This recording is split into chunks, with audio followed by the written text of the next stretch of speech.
Hello everyone, my name is Connor Ortiz, and I'm going to be explaining the endocannabinoid system to you today, albeit in somewhat limited detail due to time constraints, but let's get into it. In order to understand the endocannabinoid system, we first must understand what it is. The endocannabinoid system is a molecular system responsible for regulating and balancing many processes in the body and bringing homeostasis, or balance, to the immune system, central nervous system, and the endocrine system, which regulate your hormones.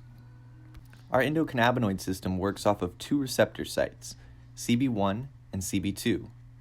CB1 are generally found in the brain and central nervous system, while CB2 receptors are primarily found in the immune system.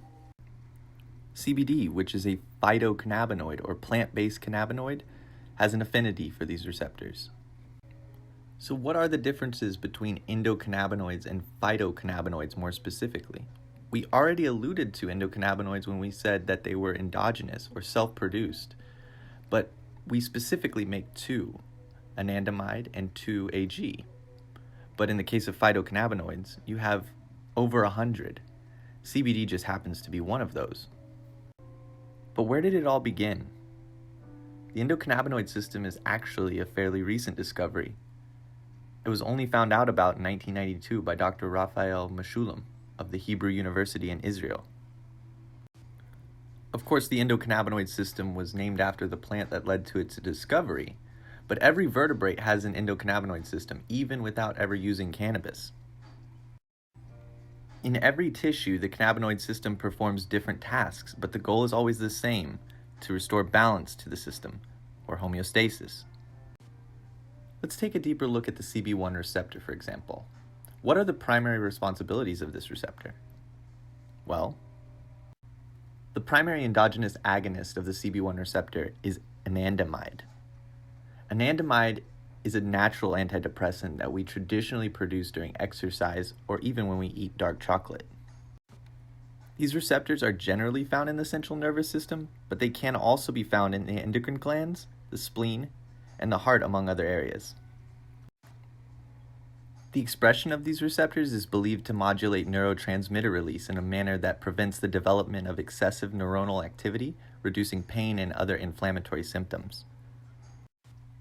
Again, this is because our body wants to be in a state of homeostasis, or balance. But that was just half of the equation when it comes to the receptors that CBD can interact with. How about the CB2 receptor? What are the responsibilities of that one? 2-AG is the primary endocannabinoid tasked with interacting with these CB2 receptors. Interestingly enough, 2-AG has been found in mother's milk, and these CB2 receptors have an active role in many different physiological processes. When these cannabinoids are introduced to the receptors activate and produce physiological changes and symptom relief. And together, CB1 and CB2 are responsible for regulating neurohormones in the body. This is because our immune system, our central nervous system, and even our endocrine system want to reach this state of homeostasis, or balance. So what have you learned? What are your major takeaways? Well, you've learned that the endocannabinoid system is a biological system composed of endocannabinoids, or endogenously produced cannabinoids, that bind to certain receptor sites, such as the CB1 and CB2 receptor sites. And above all else, the biggest thing I want you to take away from this is that in each tissue, the cannabinoid system performs different tasks, but the goal is always the same, and that is to achieve homeostasis. I want to thank you all for listening and learning today. I hope it was helpful, but if you have any questions on the endocannabinoid system or CBD generally, we would love to answer them on our Facebook page or at our website, thebotanicalshop.com. Thank you all, and again, links in the description below, so check those out, and we'll see you next time. Já viu rico namorar pobre?